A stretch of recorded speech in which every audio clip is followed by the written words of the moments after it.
पूरे हफ्ते की मेरी वीडियो पर जिसका कमेंट होगा सबसे अच्छा, जिसका अंदाज होगा सबसे अनोखा, वही बनेगा इस शनिवार का लकी विजेता। देखी जाएगी उसकी कुंडली, फ्री में किया जाएगा विश्लेषण। मेरी इस हफ्ते की सभी वीडियोस पर करना है आपको कमेंट और मैसेज पर भेज देनी है अपनी कुंडली की पूरी डिटेल। तो जानेंगे इस शनिवार लकी कौन।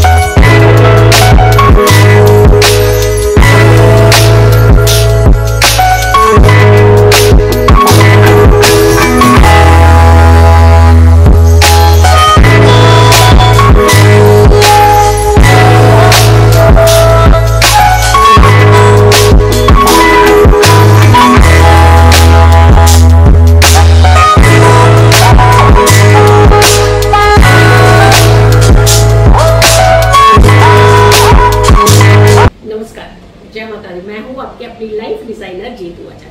चतुर्मास से यानी 4 महीने के लिए जब श्री हरि सोते हैं तो सारी सृष्टि का जो कार्यभार है वो दे जाते हैं भगवान शिव को। यानी भगवान शिव इस समय संचालन करते हैं सृष्टि का। अब जब हम देवों की बात करते हैं, श्री हरि के विश्राम की बात करते हैं, योग निद्रा की बात करते हैं, क्षीर सागर में जाकर के उनका विश्राम करने की बात करते हैं, तो ऐसे में कुछ काम करने में मनाही भी कर जाते हैं।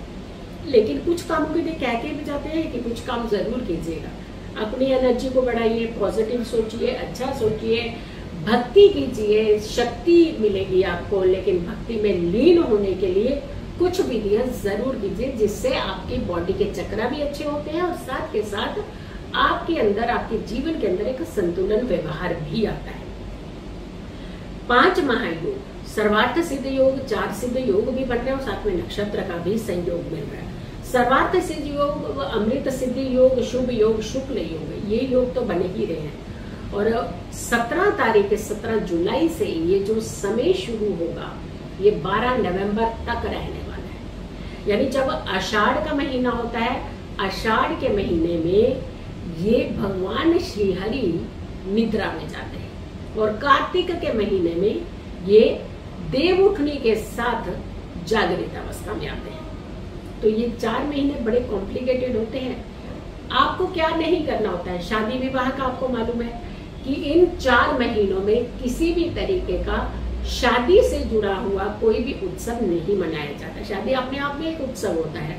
जैसे लोग रिंग सेरेमनी कर देते हैं, कहते हैं कि शादी नहीं कर रहे हैं लेकिन एंगेजमेंट कर सकते हैं। एंगेजमेंट भी नहीं इस समय करनी चाहिए। इस समय भगवान का ही नाम लेना चाहिए। इस समय देवी देवताओं का आह्वान करना चाहिए, स्मरण करना चाहिए, शक्तियां बढ़ानी चाहिए, अपनी पॉजिटिव एनर्जीज बढ़ानी चाहिए।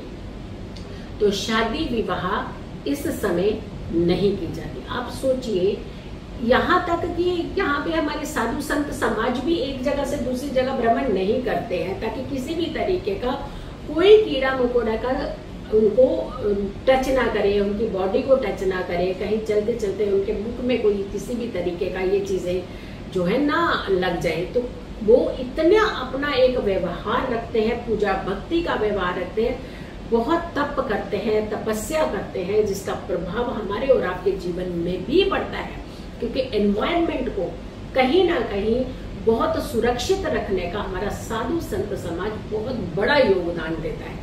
उनकी इतनी तपस्या होती है जो कि हम एक अंश मात्र भी नहीं कर पाते हैं। तो ऐसे में हमें कुछ सहयोग जरूर करने चाहिए अपने इर्द गिर्द के एनवायरनमेंट को अच्छा बनाने के लिए। पूजा भक्ति हमें इस समय करनी चाहिए। यानी शादी विवाह त्योहार ना मना करके ये त्योहार मनाना चाहिए। पूजा भक्ति का त्योहार हमें मनाना चाहिए। दूसरा, मुंडन सेरेमनी इस समय नहीं करनी चाहिए। शादी में जैसे हमने आपको बताया कि शादी नहीं करनी लेकिन एंगेजमेंट करने लग जाते हैं, तो एंगेजमेंट भी नहीं इस समय की जाती।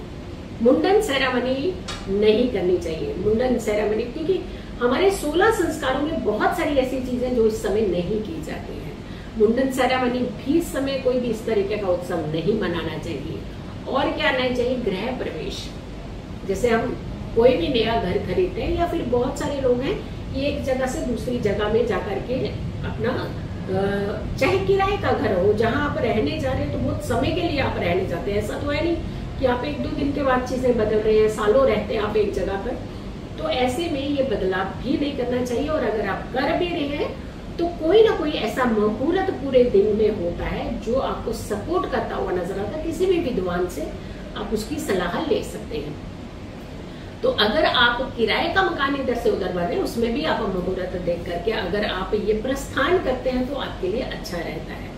अदरवाइज जो नया घर होता है उसका आपने मुहूर्त नहीं करना है। इस समय आपको गृह प्रवेश नहीं करना चाहिए।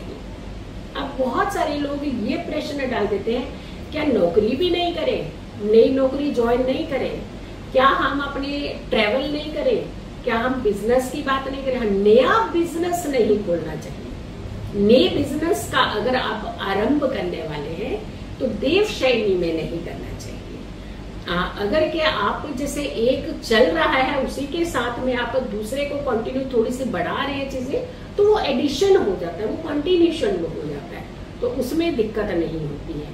अब नौकरी की बात करते हैं यहाँ पे, क्योंकि नौकरी में सबसे ज्यादा आपको ये प्रॉब्लम होती है, क्या नई नौकरी आप करें या नहीं करें इन 4 महीनों में।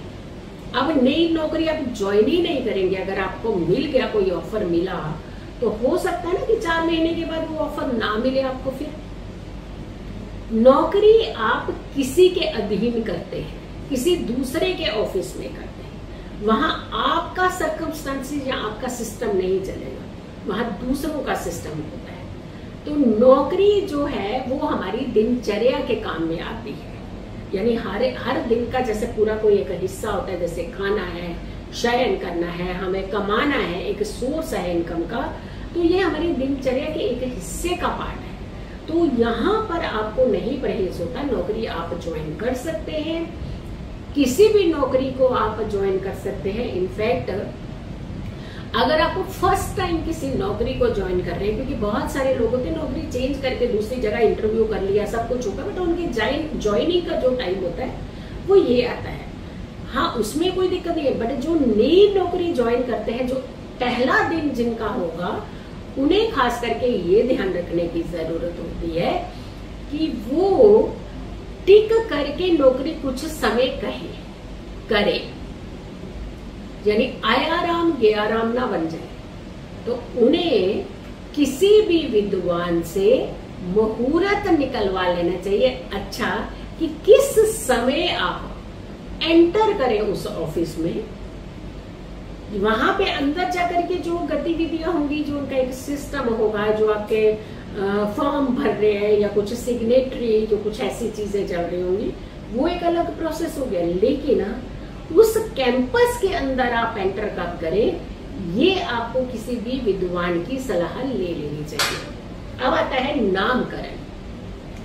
ये भी तो 16 संस्कारों के बीच का ही एक हिस्सा है, तो नामकरण भी इस समय नहीं करना चाहिए। और सबसे बड़ी बात होती है कि जो हम बच्चों को पहला अक्षर लिखाना शुरू करा देते हैं यहाँ पे विद्या का, इस समय बहुत ही अच्छा मुहूर्त देख करके बीच में, क्योंकि कुछ मुहूर्त हर एक चीज के लिए अलग अलग होते हैं, तो तभी हम कहते हैं विशेषज्ञ की सलाह लेकर के आप मुहूर्त निकलवा करके आप इन सारी गतिविधियों को कर सकते हैं। लेकिन बिना मुहूर्त निकलवाए आपको ये चीजें नहीं करनी है। इस समय करना चाहिए भक्ति, इस समय करना चाहिए एकाग्र रहना चाहिए। नो तामसिक, किसी भी तरीके का तामसिक आहार नहीं खाना चाहिए।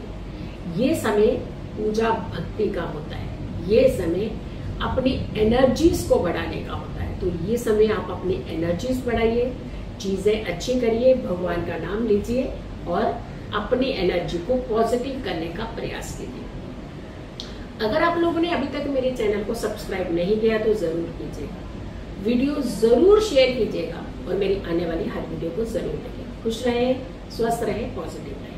पॉजिटिव रहते हैं तो हर समस्या से हम दूर रहते हैं। जल्दी हाजिर होंगे एक अच्छी वीडियो के साथ, तब तक के लिए नमस्कार, जय माता। हफ्ते की मेरी वीडियो पर जिसका कमेंट होगा सबसे अच्छा, जिसका अंदाज होगा सबसे अनोखा, वही बनेगा इस शनिवार का लकी विजेता। देखी जाएगी उसकी कुंडली, फ्री में किया जाएगा विश्लेषण। मेरी इस हफ्ते की सभी वीडियोस पर करना है आपको कमेंट और मैसेज पर भेज देनी है अपनी कुंडली की पूरी डिटेल। तो जानेंगे इस शनिवार लकी कौन।